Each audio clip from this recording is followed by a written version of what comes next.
Adam Wheeler's in the house. We had a mutual friend, Kurt Schrout, who set up this podcast. I've heard so much about you as a wrestler and also a jiu-jitsu practitioner. And, Kurt's one of my boys. So anytime he speaks highly of somebody, I want to get him on. Let's walk through kind of how you grew up out in Lancaster, California, how you trained, all that good stuff, and lead us up to training for the Olympics. Okay. Yeah. I was kind of an anomaly the way that I grew up as far as becoming a wrestler, because I grew up, I played baseball, normal kid in California. The weather is great, as you know.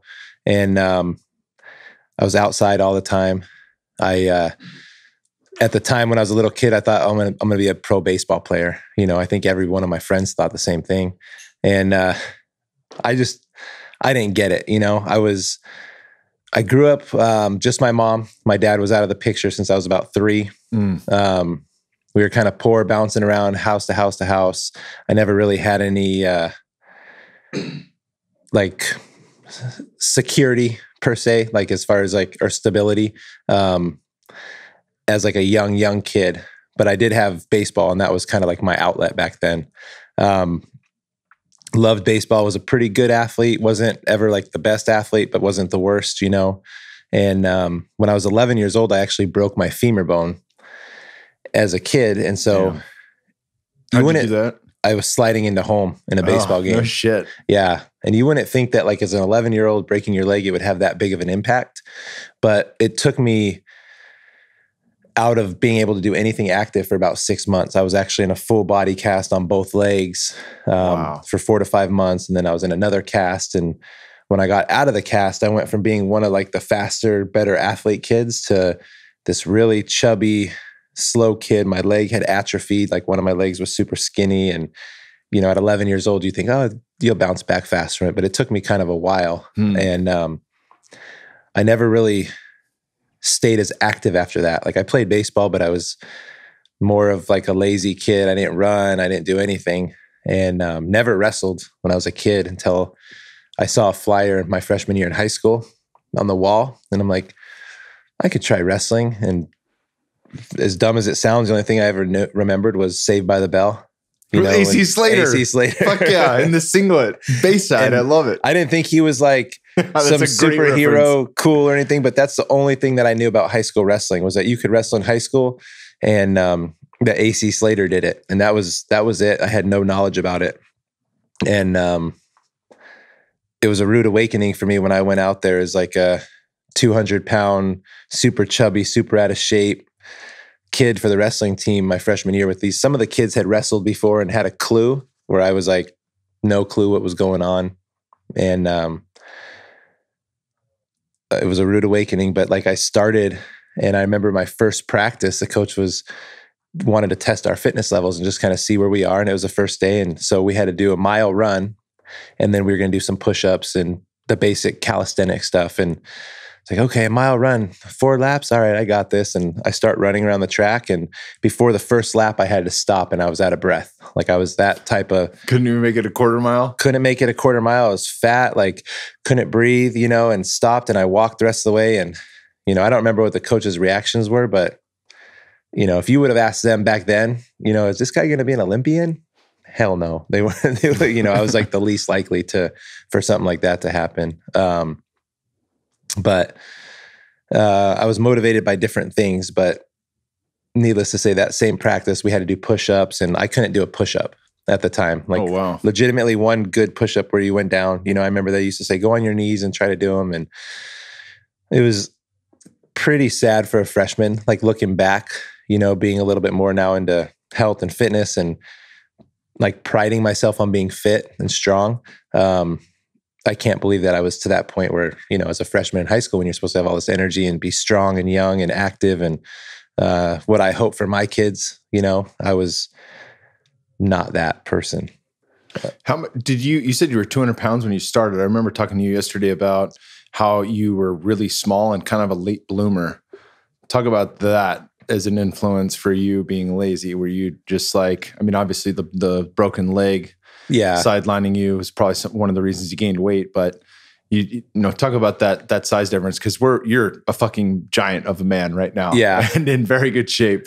And I mean, I was bone skinny, and I would gain 2 inches in height each year for like 3 years. Right. I just fucking shot up like a beanpole.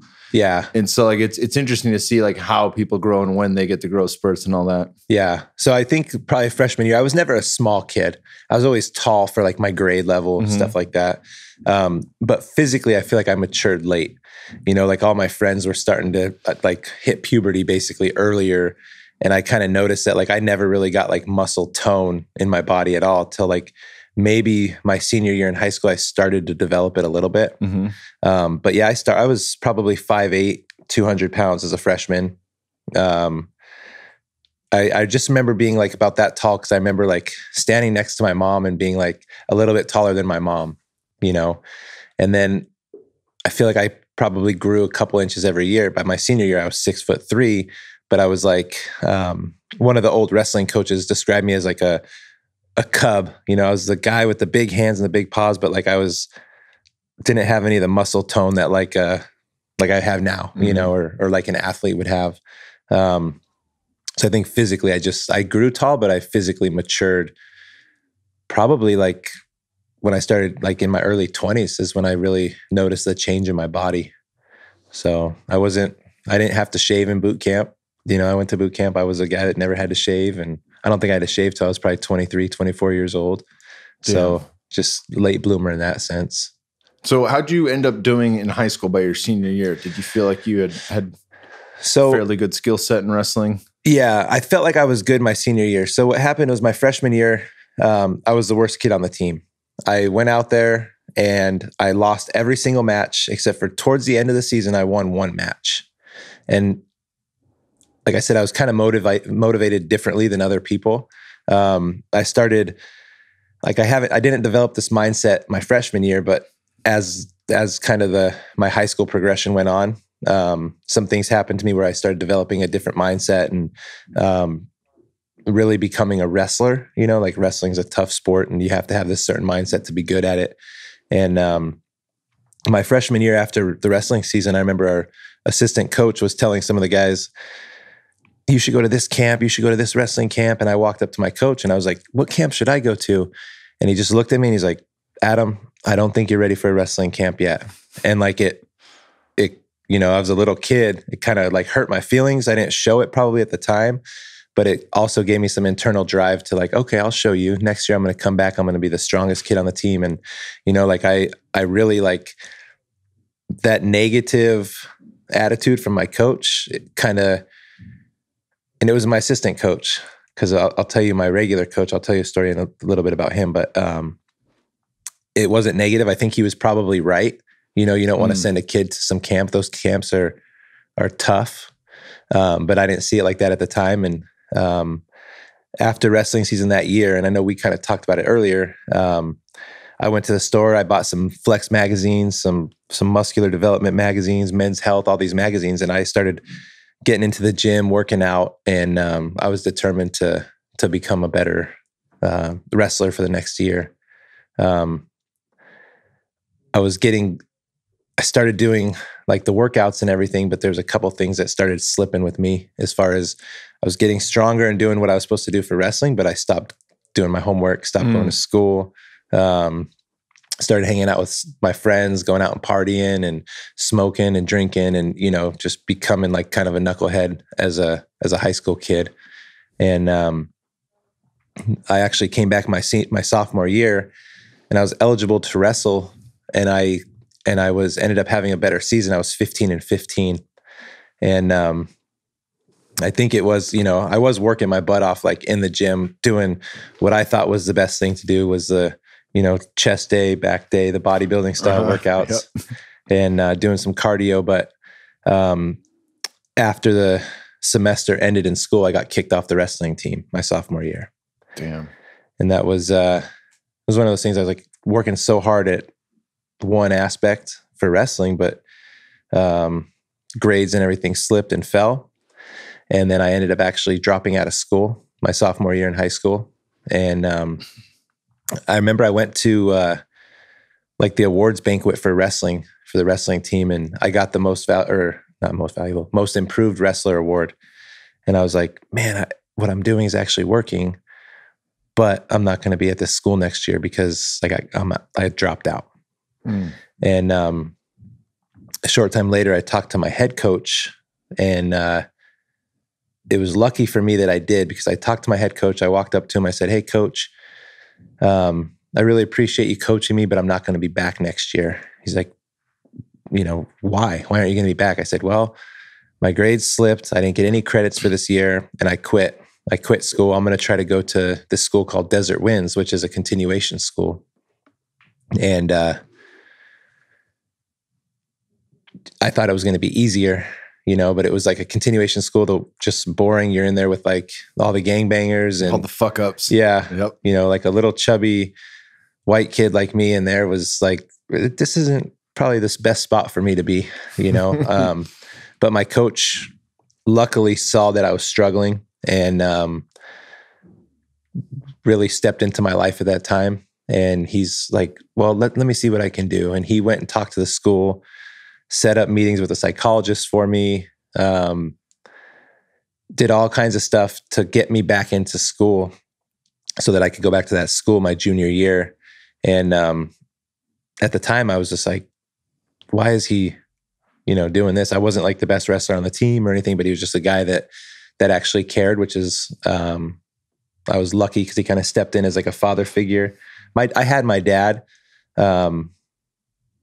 He wasn't really in the picture of like raising me, but I saw him, a couple times a year and stuff, but he really stepped in and kind of took that father figure role with me. And, so my junior year, then I was like, I owed it to him, but I wanted to do better, and, had a good wrestling season, kept working hard in wrestling. But in addition to my workouts that I was doing on my own, I think he knew what I was up to, going out Friday, Saturday, partying with my friends. My mom would try to wake me up for school in the morning my sophomore year, and I'd be like, no, Mom. She couldn't do anything to force me. So I think he kind of knew that. So like every Saturday, he's like, all right, I'll be here at 5 a.m. tomorrow. For what? Oh yeah, we're going to go hike the Pacific Crest Trail. I don't know if you're familiar with that growing up in California, but it's a trail that runs from Canada to Mexico. And we hiked a different portion of it pretty much every weekend. From that point on, he would force me to do like these workouts. If we weren't hiking, we were going and running stairs and bleachers or going to the gym. And he really stepped in and like, well, now I can't be out partying all night because I have to wake up at 5 a.m. to go do this hike. And,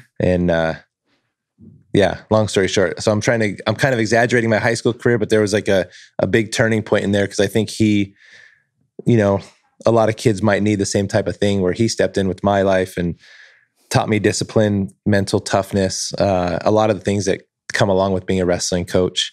And I worked my butt off in high school, and I thought that I was going to be a state champion my senior year. I was 37-0 initially before I lost my first match. And then I lost to a kid from Reno. I know we were... Yeah, Reno's got some legit wrestlers. Kind of talking about some of the Nevada wrestlers. And I remember losing to a kid from Reno at a tournament, and I was winning the match, and I thought...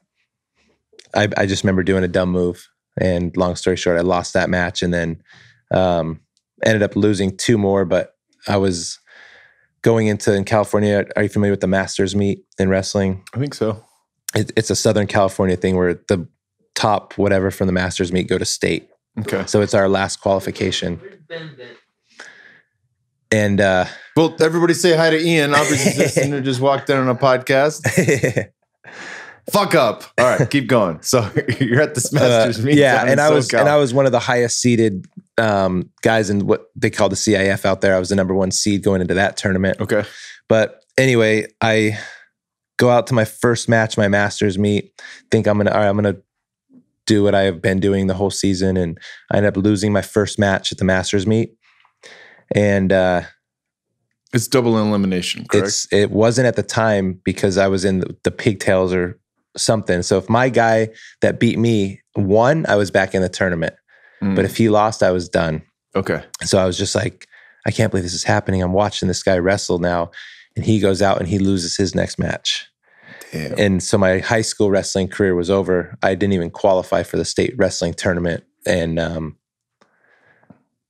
which, like I said, being an Olympian from a kid that didn't ever qualify for the state tournament, I think I'm kind of an anomaly. Might be the only one that I know that's kind of had that path. It wasn't good all the way through. Start. Yeah. And started late.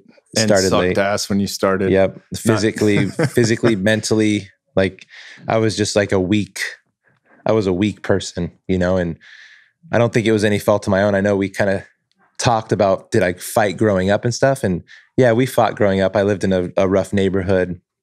I had a brother that was 1 year younger than me who ended up being a pro MMA fighter. He's a jiu-jitsu black belt now. And we fought a lot, but I think that was just kind of the culture of growing up at that time. But when it came time to physically and mentally pushing myself, I didn't have it in me, like I said, I quit before I ran a quarter mile. And that's probably just as much mental weakness as it was actually being tired. So that's something that I had to develop a lot over my high school years. Yeah. It amazes me how hard wrestling is. Like even when I was fighting professionally, wrestling practice, we would practice wrestling on Tuesdays, like exclusively, and then do some other practices where we'd incorporate it. But Tuesdays were the fucking hardest day by far, Yeah. Like DC's in there coaching us, and we'll get into, you guys meeting up in the Olympics, but it's, there's nothing like it, even like time wise, if you were to do 5-minute rounds in fighting, yeah, that's pretty fucking grueling. Yeah. But 3 2-minute rounds in high school of wrestling, yeah, that's a fucking whole different ballgame. Yeah. Yeah. And you guys, I think I had this assumption, but we had a coach in high school, Matt Erdman, who said, we're going to, we might not be the best team, but we're going to be the most conditioned team in the state. And I think every high school coach says that. Yeah. I think that's like the motto across the board. Yeah. I think it's an American way of, and you watch our American wrestlers at the highest level, and they're always like the best condition and just the hard nose. The Europeans are a little more tricky and slick and calm, where the Americans are just hard nosed, just grinders. And we're good because of it, Yeah. So you end up going to boot camp. You joined the Navy, is that right? So yeah, I actually joined the Coast Guard. Okay. So I got really lucky with my military career. Being a good wrestler, like I said, I had a 44. My season ended up being 44-3 in high school, which got me 0 people contacting me and 0 people wanting to recruit me for colleges and stuff like that. I think, they're not going to take someone who's not even a state qualifier, right? They're not going to be looking at them. But I was originally going to join the Marine Corps. My neighbor that actually was like my workout partner and one of my best friends growing up, we were going to join the Marine Corps together. Went and talked to the recruiter at the Marine recruiting station and all that stuff, and took my ASVAB test, and which is like the written test you have to take to get in. And before I signed any papers, though, another buddy of mine from the wrestling team said, "Just come with me to the Coast Guard recruiting office." I'm like, "Coast Guard?" All right. I went in there and they show me the video. The guys are with their hats backwards, jumping out of helicopters, rescue swimmers. And, and I was like, it sold me. And I was like, I'm joining the Coast Guard. I'm not going in the Marines. I'm going to be in the Coast Guard. And so I actually joined the Coast Guard. The recruiter had told me that I could be a rescue swimmer and that I could possibly wrestle for the Navy wrestling team through the Coast Guard, which, I'm glad that it ended up working out. But I joined the Coast Guard with that intention of kind of potentially being able to wrestle. Went through boot camp, and I got to my first duty station, and I told my boss, "Yeah, the recruiter told me I could wrestle for the Navy team." And my boss was like dumbfounded that I even asked that question, being brand new and at first. And he's I don't think that's true. I said, "Well, the recruiter said that you could try out for the Navy team." And he's like, "I don't think that's true. The recruiters say a lot of things to get you in the door." And, I was a little bit like upset, but at the time I was like, okay, my wrestling career is over. I'm going to focus on being a Coast Guard rescue swimmer. And I thought that was it. But luckily that same boss that, I found out later, great guy, wasn't just one of those guys that was just going to, blow you off or whatever. And he actually looked into it and found out that I could. So I tried out and got onto the Navy wrestling team through him, through, the chain of command basically, but I was able to go to the Navy wrestling team, and I did that for the next 5 years. And so wrestling for the Navy wrestling team, how does that work? There's a central location where everyone practices together, or is it like each base has its own wrestling team and you're a part of that? Yeah. So there was 2 teams when I wrestled. There's the all Navy wrestling team, which is like the real team that goes and competes at the Armed Forces Championships. They bring guys to the U.S. Nationals, Olympic level team. Like actually in 2000 was my first year. I graduated high school in 99 and I think I went there January of 2000. And one of my teammates was a guy named Stephen Mays, who actually made the Olympic team that year. So just the level of competition for the military wrestling teams is really, really high. But it's Olympic style. It's not the collegiate program. It's not NCAA. It's the Olympic style. So a lot of the guys, after they wrestle for the Naval Academy or whatever, will go wrestle for that Navy wrestling team. And then there was a secondary team called SOPAC, which was in San Diego, which was kind of like a feeder program for the all-Navy team. But not all the guys on the SOPAC team got invited to wrestle for the all-Navy tryouts and stuff like that, if that makes sense. Yeah, you got to be good enough. Yeah. So they're picking. And it was kind of a feeder program where, luckily for me, so my first year on the Navy wrestling team, I went to the all-Navy camp right away. And it was like starting over from scratch, going into, now I'm wrestling grown man. I think I told you a couple of the guys I had to wrestle my first year, like Mike Van Arsdale and Josh Hall and Dan Hicks, and these guys that are just top level wrestlers, where I'm just like a straight out of high school kid. Mm-hmm. But luckily for me, because I went to this camp over here, my coach Rob Herman, who was the Olympic head coach, I fell into like the perfect situation. My first coach out of high school was the Olympic coach, so it was like my level just continued to improve at like a lot higher speed than I think if you're just going with some normal coaches. But he set it up where I got stationed full time into the SOPAC team, but I would wrestle for him part of the year, if that makes sense. Yeah. Okay. So I did my Coast Guard job for 2 years, and then the next 3 years I was a full-time wrestler. So that's badass. Kind of a roundabout way of saying it. But your only job then is to wrestle. My only job was, I had some other duties. Like my first year, or my first 2 years, I actually became a rescue swimmer, but not for a helicopter, as a boat rescue swimmer, which is just like an extra thing that you can volunteer to try and take the test and do all the requirements and get, which I thought was really cool. Like when people ask me what I did, I'm like, oh, I was a rescue swimmer for my boat, and which is basically a glorified lifeguard. But it was cool. I enjoyed it. I was in Hawaii, but so I did that. We did search and rescue and law enforcement my first 2 years. I wrestled only 4 months out of each of those years. And then my next 3 years, my job was to wrestle. I was assigned to a aids to navigation team in San Diego, but I probably did that 5% of the time, and I wrestled the other 95%. Damn. So all that experience gets you to a whole different level. And then from there, when do you first take a crack at getting on the Olympic team? So it kind of started in 2000. I went to the Navy wrestling team, to the camp. And like I told you, I had an Olympian on my team with me.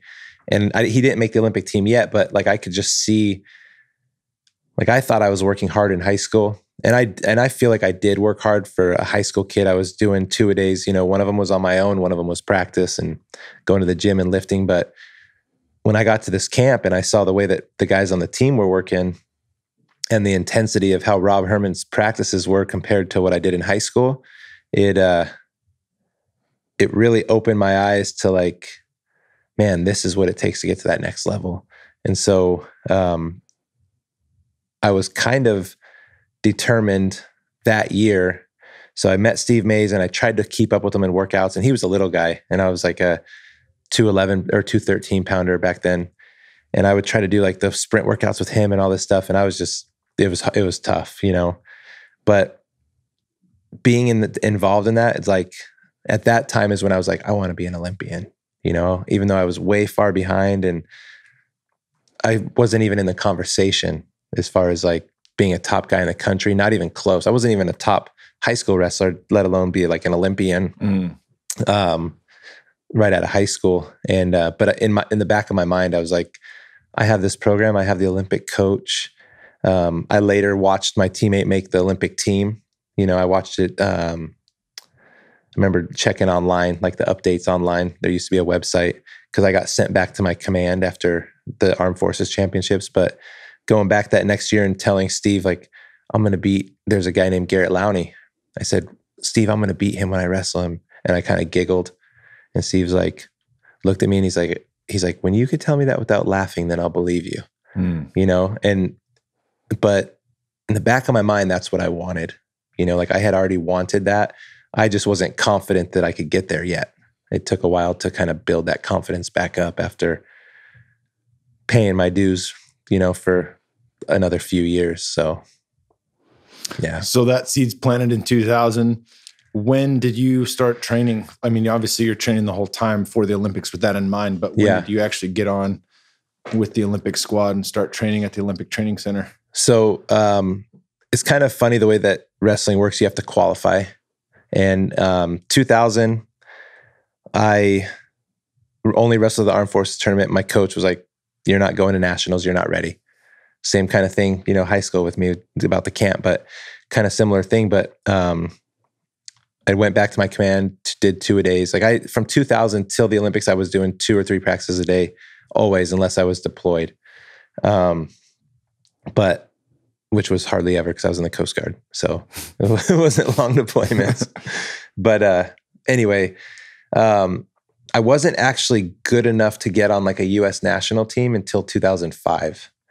I wrestled the Armed Forces tournaments from 2000 through 2004. Never won an Armed Forces championship. I got last for a couple of years. And then I think I got second 3 times. I would always lose, like beat someone good and then lose to another one. It was tough competition, but I just was kind of still progressing, you know, like I would beat a really good guy, but lose to somebody who may not be quite as good, but like my level of consistency wasn't there yet. But in 2003, I went to college with a guy named Ivan Ivanov, and we were kind of talking about his company, the Sioux Place. Yeah. Phenomenal coach. He's a Bulgarian guy and he's old school as it gets, and just kind of that coach that like demanded respect. I got with him because I wasn't wrestling with Rob full time. I was wrestling on that kind of the secondary Navy team, which there was a great group of guys there. We had some Division I wrestlers there and stuff, but it wasn't the same level of like wrestling with Rob full time or wrestling with Ivan. And so in 2003, I went from being the number 10 ranked guy in the country, and which was barely high enough to get me into this program that Ivan was in, which was the Olympic Education Center. I went from being the number 10 guy in the country to being the number 2 guy in 1 year with training with Ivan full time. And there was some variables there. You know, it wasn't just like me skyrocketing up, but in 2003, I didn't qualify for the World Team Trials. 2004, the Olympic trials was my first year I actually qualified, and I was with Ivan at that time, and ended up getting 4th at the Olympic trials in 2004. And what happened was the guy who beat me, both the guys that beat me actually that year, retired after 2004. And then so now I was kind of bumping up to take the spot of the number 2 guy, and which was good because the following year I ended up placing 2nd at the World Team Trials. So then I made my first national team and started getting a little bit more attention and some funding to actually do the tournaments that I needed to do and all that kind of stuff. That's good. So talk a bit about Ivan Ivanov, which is a fucking great name. He's if anybody's ever seen a Bulgarian bag, He's the guy that invented that. His company Souplace is awesome. We just had our buddy Mike Salemi out. So if you follow me on the gram, there's a video of me and my wife busting out Bulgarian spins and doing different things with it.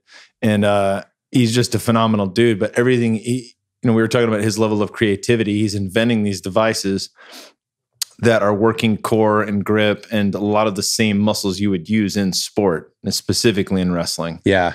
So he's like, from what I know of him, just from that piece, he's pretty fucking intelligent about how he goes about his practicing. Yeah.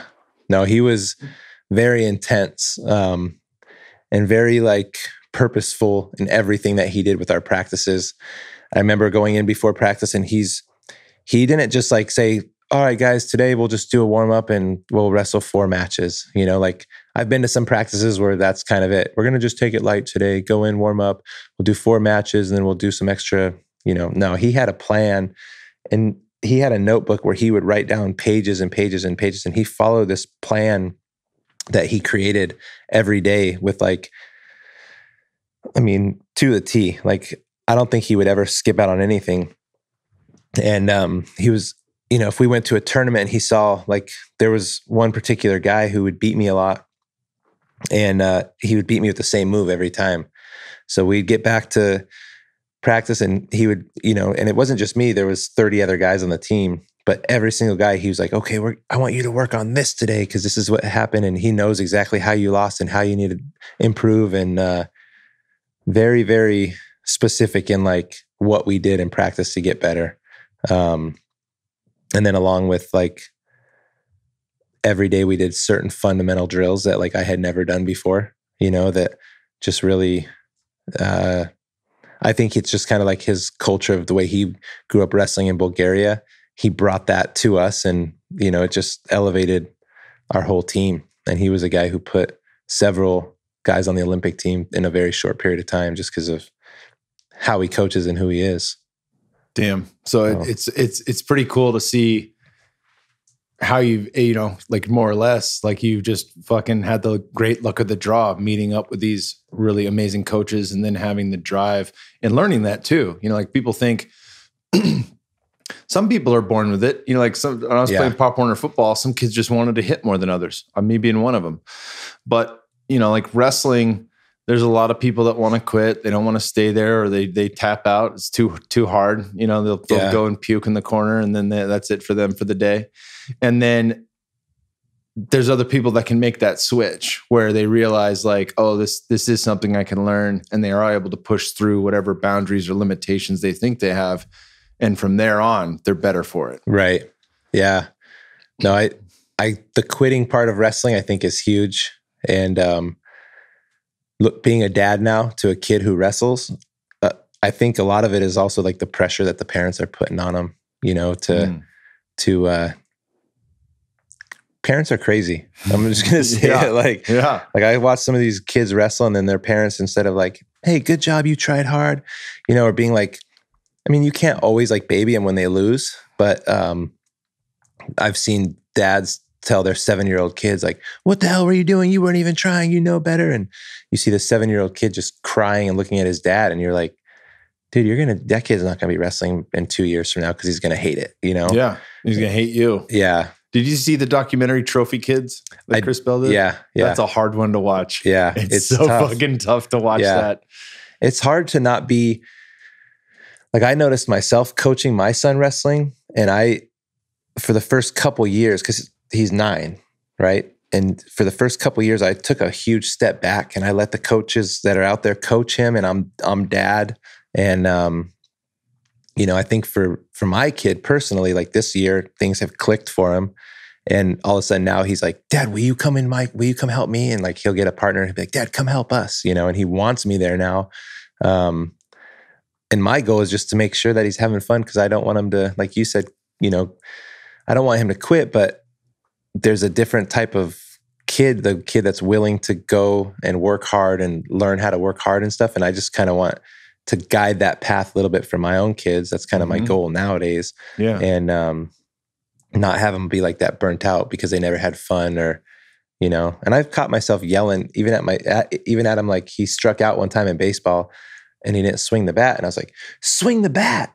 And then as soon as it came out of my mouth, he looked at me, he's like, stop it. And he's 8 years old.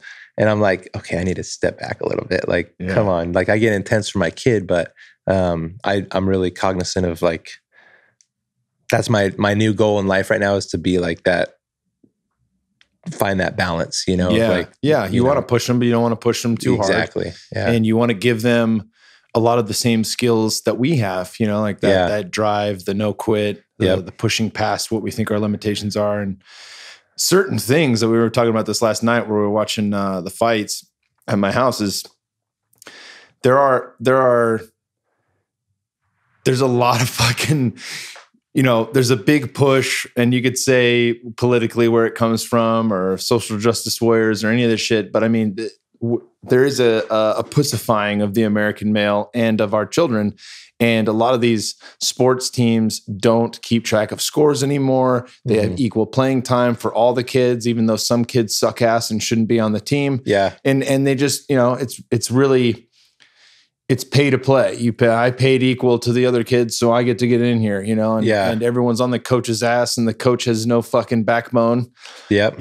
And then on the flip side of that coin, you have practices like martial arts, like jiu-jitsu, and like wrestling, which is a martial art, that really there's no somebody wins and somebody loses, right? And that's the beauty of single sports, is that like team sports are great. They teach you how to play well with others. They teach you how to coach. They teach you how to lead and how to follow. Like playing football from a young age, it helped me here at Onnit. Like, it helped me to learn how to be the rookie, and it helped me to learn how to be the team captain. Yeah. And I have relationships right now. I've been here for a year and a half where I'm the captain with some people, and I'm the rookie learning and listening with others, right? And that having that's really good. But also, you need to fucking have the thing where, the spotlight's on. Yeah. It's only you out there. Your coach can yell at you. Your teammates can be on the sidelines yelling for you, but it's just you, right? Yep. And I think that's one of the key missing ingredients that we need to give to our children now, is this, and with balance, like not trophy kidding it, where you're out there and like, come on, I told you to take him down. You're just stalling, I agree but having that balance and then giving them the opportunity to learn on their own. Yeah. And I think like they have to fail, I think learning to fail, not having scores, or, your kid gets to play because you're paying the same amount of money. Like, I think that, your kid has to fail sometimes and understand like failing is part of the game. You can't expect your kids or think that they're going to win all the time, or they're baby them. Oh, they get their butt kicked, but they don't keep score. Like, oh, you guys tied, or whatever they do. I think failing is part of growing, the character of the kid. Yeah, Jordan Peterson talks about that. We want to place our kids in bubbles, even in college now, where it's like this safety net where nothing bad can happen to them. And that doesn't prepare anybody for the real world. Yeah. The real world, you can lose. You can get fired from your job. You can get your ass handed to you. You know, like shit happens in real life. Yeah. So like you better give like the full gamut of what's possible in our experience here to properly prepare young people for what's ahead of them, Yeah. No, I totally agree with that. And, that's what I like about wrestling is my son is a 2-sport athlete. I mean, he's 9 years old, right? He's wrestling and playing baseball at the time. But baseball, I see he's a better player than a lot of the kids. There's some kids that are better than him. He kind of earns a spot there, but at the same time, there's also kids that are in certain spots because of like their parents are friends with the coach, or, I'm in a pretty lucky team where I'm at right now, but, I see it where like the parents will come up and, why is my son in the outfield? And the coach feels obligated to put the son in the infield the next inning. And it's like, you're kind of figuring out that political game with baseball, where in wrestling, it's like, your son's not in the finals because he lost. There's no like, oh, well, he's not starting because he lost wrestle-offs. Right, right, exactly. He's on fucking junior varsity until he can win the wrestle-off. And there's no politics. You can't put politics there. Okay, let me take that back. You can put politics into wrestling, but it's like, I like that sport overall. It's a lot less likely that politics are going to come into play, and whoever's better that day is going to be, the one that's representing the school or whatever in that match. And that's part of, I tell a lot of the parents, because I help coach the team. I'm like a assistant dad coach. I'm not like, anything like official, but that at the age group that they're at right now, it's just character building, win or lose, character building. And, but it's so much less political in a sport like wrestling than what I see with like baseball, Yeah, no doubt. Well, talk about the Olympics. Okay. So my road to the Olympics was very long. So like I said, I never won the Armed Forces Championships. There was a guy, and I lost to a couple other people, but there was one guy from 2004, when those two guys retired, there was one guy ahead of me. His name was Justin Ruiz. And in 2005, he was a world bronze medalist. So he's one of the best wrestlers in the world. He was the guy that was in the weight class, in my weight class that I had to beat. And he was the guy that in most of the big tournaments, it ended up being me and him in the finals of the US tournaments, at least for the next 3 or 4 years. And he beat me every single time. I beat him a couple times in like tournaments that were like, didn't really matter. Weren't going to put you on a team, weren't going to put you on a national team or anything. But I went into the Olympic trials probably 2 wins and 15 losses against this guy. So we were. Was he older than you, or I think he's a year older than me, but age. I mean, I was 27 at the time of the Olympics, so age wasn't really a factor anymore. It was him. Like, do you think just the experience level? Like, he probably started when he was young. He started when he was young, so he was started a little younger than I did. Just grew up. I think Yvonne was actually one of his coaches as a kid. Oh shit. And I know that there was some relationship between them. I don't know exactly to like what extent. Wrestled for Nebraska a little bit, but he was a Mormon, so he left for a mission at some point. So I don't know if he finished college career or not, but he was also the high school. So I wasn't even a high school state qualifier. He was the high school national champion. So he was the best wrestler in high school in the whole country. Yeah. And it's funny because he beat a guy named Mike Bigrig, if I remember correctly. And I actually wrestled Mike Bigrig in freestyle one time and beat him. So I was like, that was like my first stepping stone of like, I just beat Mike Bigrig, who was second in high school nationals, lost to Justin. Justin, like I said, he was one of the best in the world. I mean, he was a bronze medalist in the World Championships in 2005.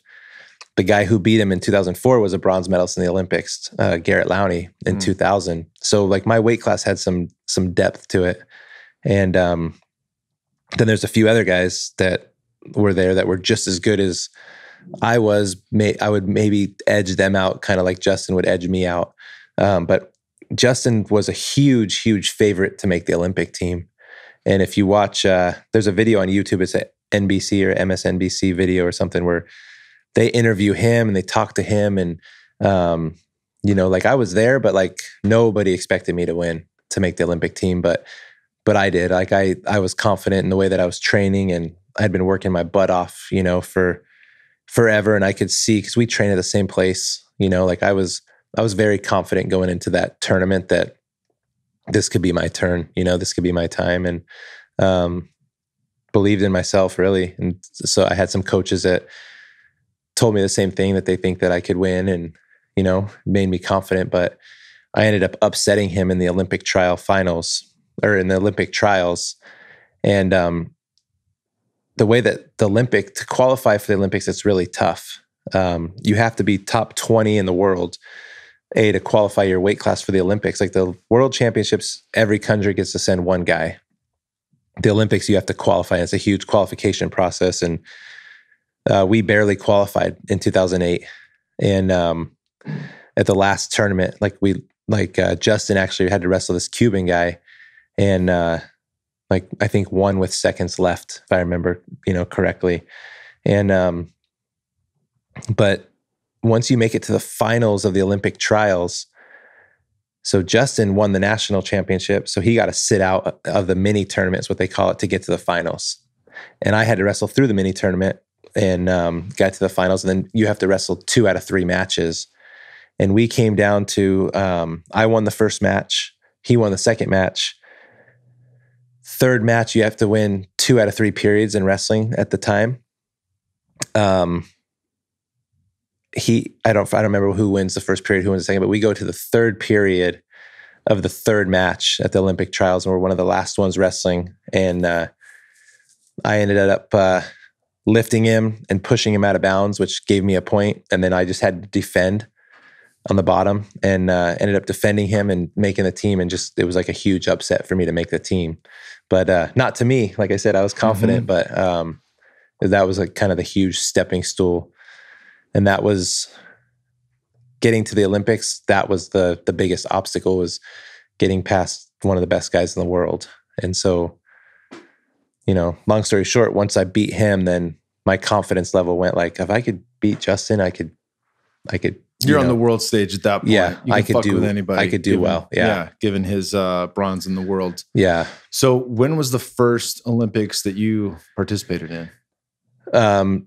2008. Okay. So I only participated in one. Oh, okay. So yeah, in 2004, like I said, I was 4th at the Olympic trials. I lost one of the guys I lost to was the eventual Olympian that year. And then they only do it every 4 years. And so 2008 was was when I competed in the Olympics, but I knew that after 2008, whether I made the Olympic team or not, that I was done wrestling after that. Like, so that mind, like my mind was made up. And I think it allowed me to, to make sure I put everything into it. I put all my eggs in that one basket. Like, this is it. This is my chance.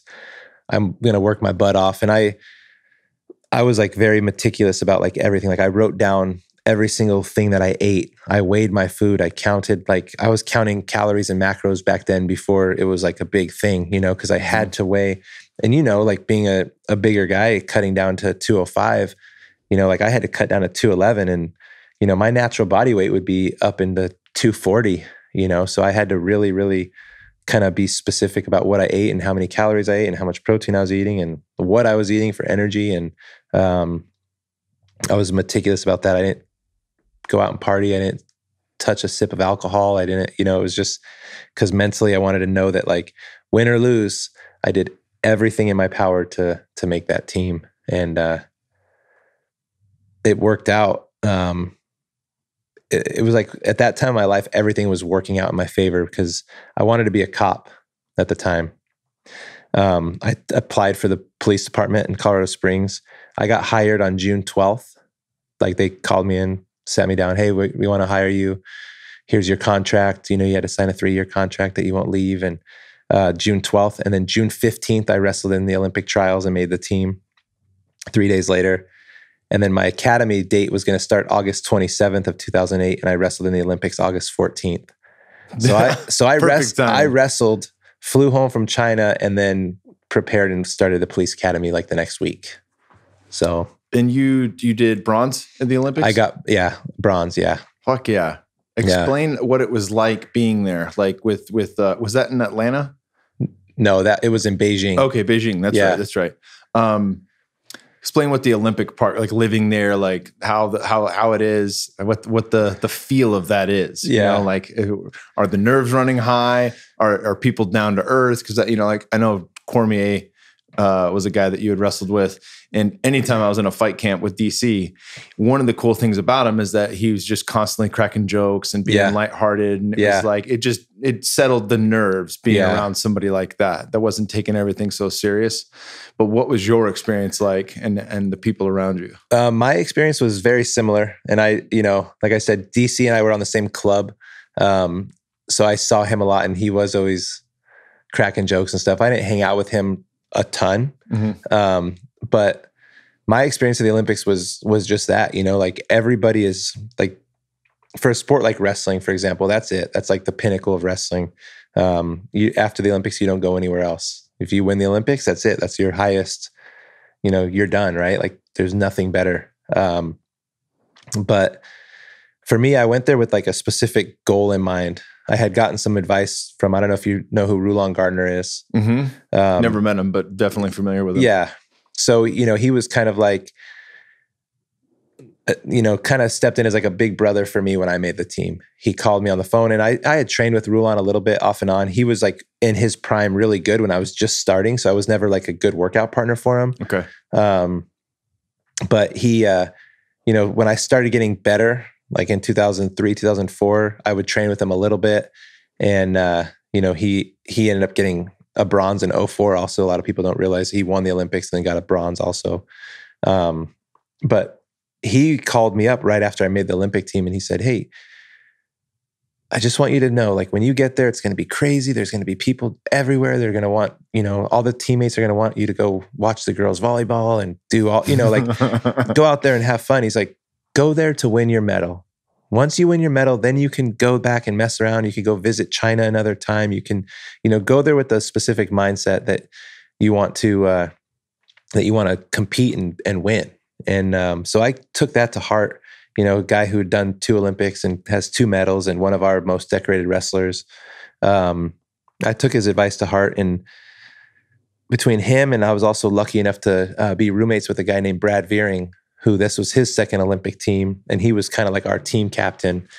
And me and him stayed very, very, like, I wasn't stressed out the whole time I was there. I actually, getting to the competition, I'll get to that in a second, I guess, but I wasn't stressed out. I was relaxed, having a good time, but I stuck to my routine. We got there 2 weeks before we competed.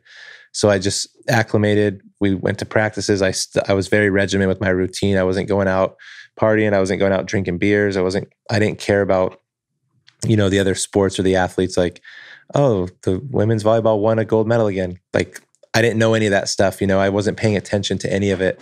I was just kind of in my own world, in my own zone, focusing on my training and recovery, because the first 10 days or so I was there, we still trained hard, but, with a purpose. And then this few days before the tournament, how it is, cutting weight, just trying to recover, staying, in that routine. One track mind for sure. One track mind. Yeah. And like I said, I put all my eggs into one basket, and so I wanted to do well. And so I was very, very focused. Now, there is a ton of partying going on at the Olympic Village. The number one question I get asked every single time is, do they really hand out condoms? And is it like a big orgy? And that's the number. Like, people aren't like, so how was it like wrestling under that big stage? It was like, that's the number one question I get, is that question. And the answer is? And the answer is, you have to be there to know. No, I really don't know. I think there's definitely a lot of that partying going on. Mm-hmm. After probably people's matches, like, it's a 4-year cycle, right? So these sports that are specific Olympic sports have put 4 years into this one tournament. So when it's done, I'm sure that everybody just lets loose and relaxes and has fun. I was married at the time, and so no giant fuck party for you. No. But that's all right. But I'm pretty sure that there's, you put the most fit athletes in the world in, thousands of them in one small little area, and they're all like young 20s maybe on average. I'm surprised they wear condoms, because think of the babies they could make together. It's some athletes. Yeah. But and I don't know if they wear them. They just maybe get them for free, and who knows. But take them home as souvenirs. Yeah. But no, but it was a good time. But I was kind of focused. But when it came time to my matches, I had a tough draw. In the weigh-ins, you walk over, you step on the scale, you walk over, you pick up like a card essentially that's upside down on a table, has a number on it. You pick it up, you hold it up for all the coaches to see. And then that's where they put you in the bracket. And my first match was against a world silver medalist. So I saw that and I was like, all right, I guess there's no warm-up match, like some of the tournaments you get seeded number 1 or 2, and you have some non-seed match kind of guy. And there's none of that at the Olympics. I had my first match was a silver medalist, and I had a lot of pressure on me, but for whatever reason, I don't know why. Maybe it was just because I knew, like, hey, I was here. This was it. This was my final competition. Like, I really, and it sounds bad, but like, I enjoyed competitions, but this time was like the first time where I really like enjoyed it. Like, I was like, I had like this happy feeling. Like I wasn't nervous for my matches. I just went out there like I knew in my heart, like I can't get tired. I was in such good shape. I was confident. I was doing really well in practices, and there was no nerves when I stepped on the mat to wrestle. It was like, let's do it, you know? And it was just, it's kind of hard to explain that because you think like the biggest tournament of your life, you're going to be the most nervous. But it was kind of the opposite for me, where I had accomplished, I guess, my goal and put on all the work. Yeah. You know, with some of the best coaches on earth. Yeah. And I'm competing at the biggest show there is. Obviously I wanted to win. So when I lost in the semifinals, I was like disappointed, but I still had like this, like it was a good experience instead of like being nervous the whole time right before your matches and you're only happy if you win, you know, like I enjoyed the whole experience. That's awesome. So you leave the Olympics, you realize, all right, that was the last shot, and you're already hired with the police department. Yeah. Talk about that. Talk about what made you want to go SWAT team. So it's kind of funny because I initially didn't want to be on the SWAT team. So I joined I got hired as a cop. After I won my medal, some people were trying to talk me out of it. Like, wrestle for 4 more years, you're just starting to get good. You know, I'm 27 and like the average age of our team was probably 30, you know? Okay. So I was on that younger but middle age for our sport, for our team. And I was just like, no way, like I'm not, like there's no money in wrestling, you know? So I made money during the Olympic year, but besides that, it's like you're constantly looking for like sponsorships and, you know, I felt like I was begging for money almost just to survive to wrestle. And so that idea was already like, no way, I have this job, you know, career path lined up now. I got hired. This is where I'm going next. And started the police academy. And in my head, like even I think in my recruiting video, they asked like, what's your career goal? And I put homicide detective. I wanted to be a homicide detective.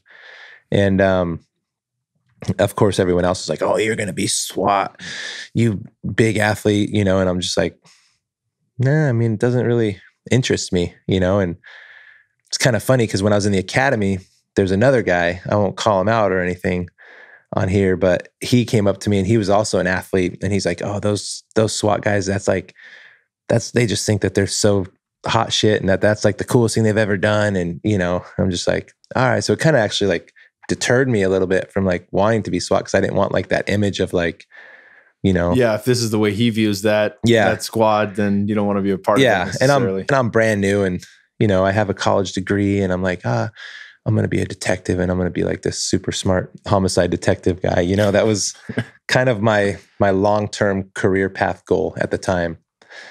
And so I go through the academy. I'm thinking the academy is going to be like boot camp all over again. It wasn't. It was super laid back, mostly focused on education, you know, mostly classroom. There was a small fitness aspect of it and then a lot of like arrest control techniques and stuff like that, which I think they could do better with that, you know, and I'm sure like we all see it with the police. Like they, in my opinion, they could do better with like how they train their hands on stuff, but there's also a lot of cops that have to want to do it that don't, you know, because there's jiu-jitsu everywhere if people wanted to go learn some type of hands-on stuff. And I'm a big advocate of jiu-jitsu for cops and stuff. So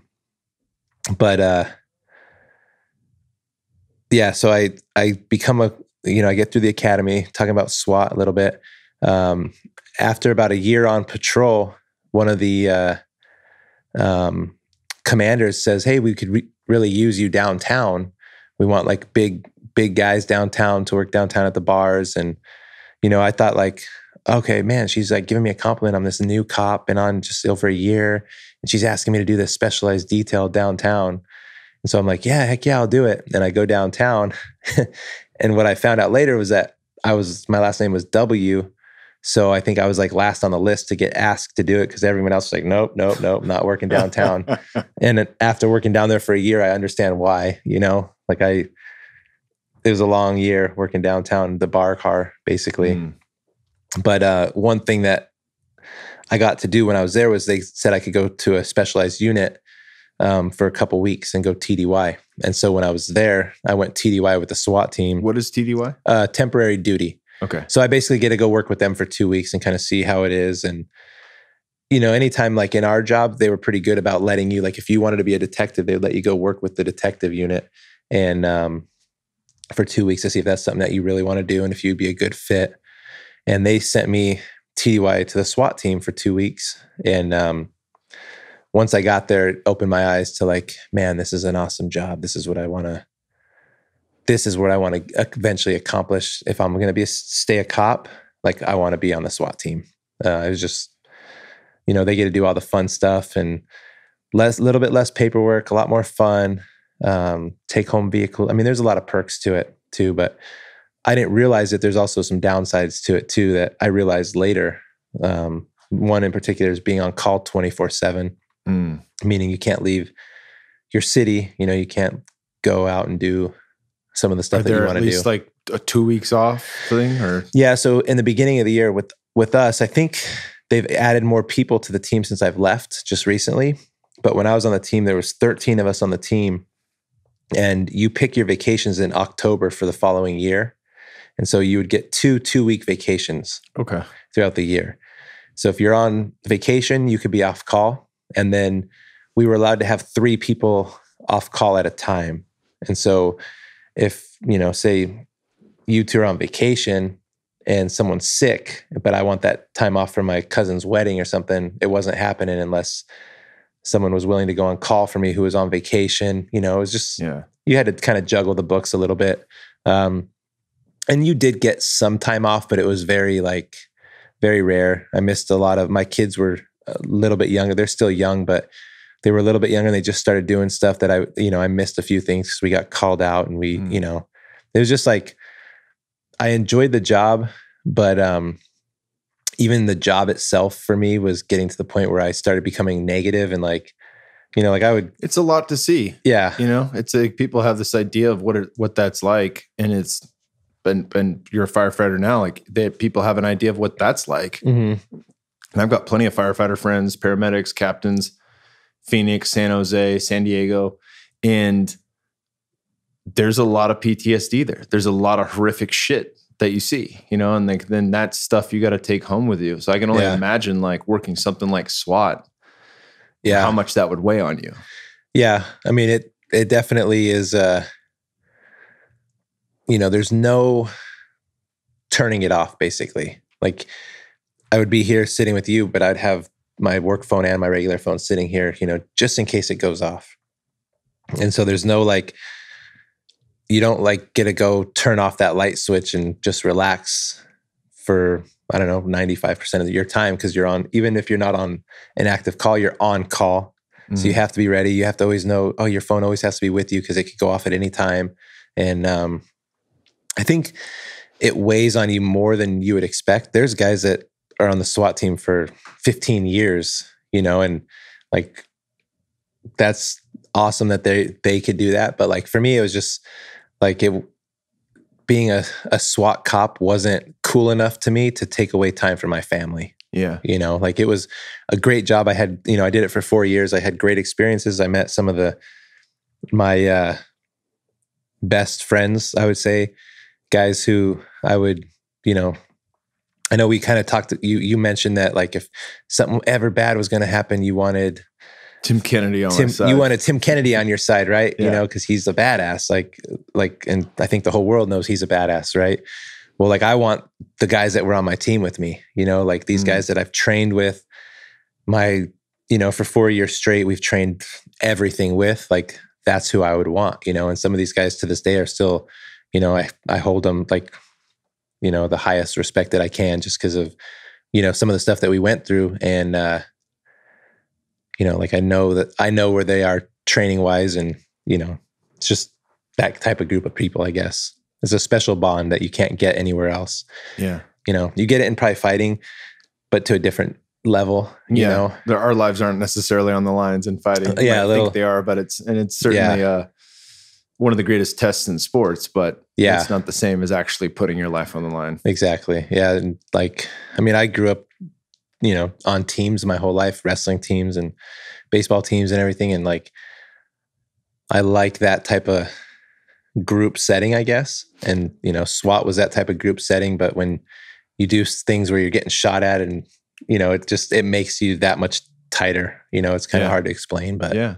So wanting that camaraderie, is that why you chose to go into firefighting after you left the SWAT team? So, I started the process to become a firefighter actually is like a long process. It's a lot more competitive.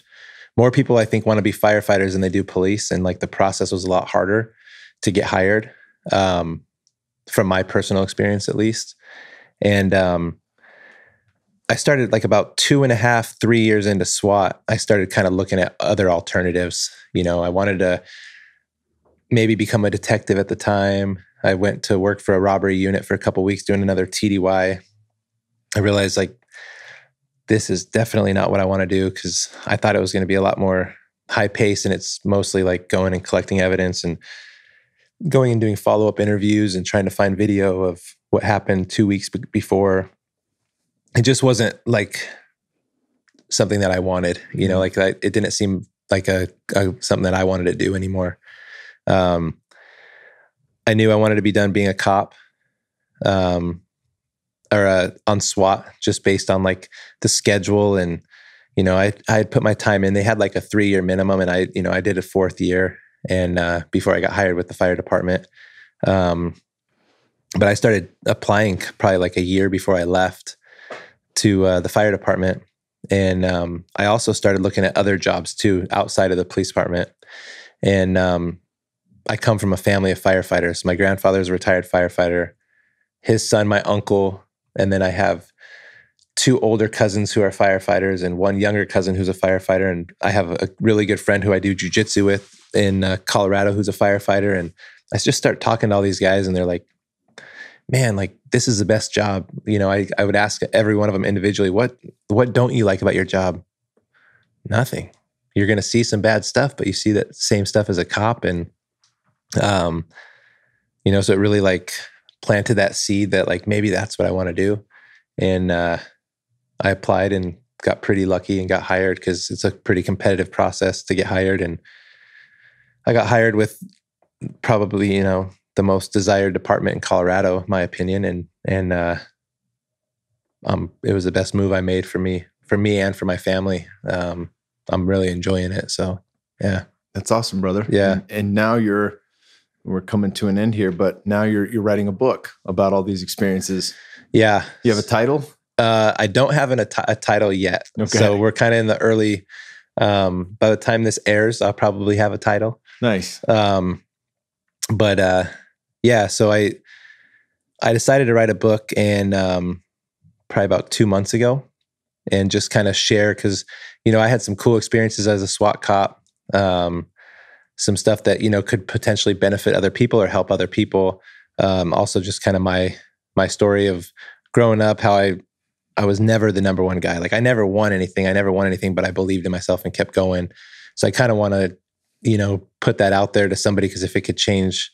And I think we talked about this earlier, but Elliot Marshall said that to me, like, I'm not trying to write the book to make money, but if that book could change one person's life, it's worth it. Like Elliot told me that, and it really made me think about the same thing. So, that kind of like was part of it, where I'm like, you know what, I'm going to do the same thing, because I have a good story that, potentially can impact the life of some, a kid just like I was when I was a kid. Mm-hmm. And so I decided to make the commitment.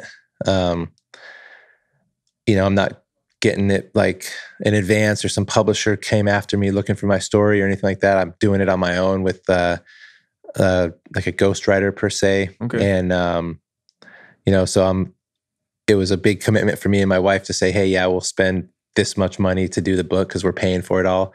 And, hopefully it's worth it in the end, and it could impact some people's lives and be good. So that's kind of my reasoning for doing it. That's awesome, brother. Well, I'm definitely looking forward to it.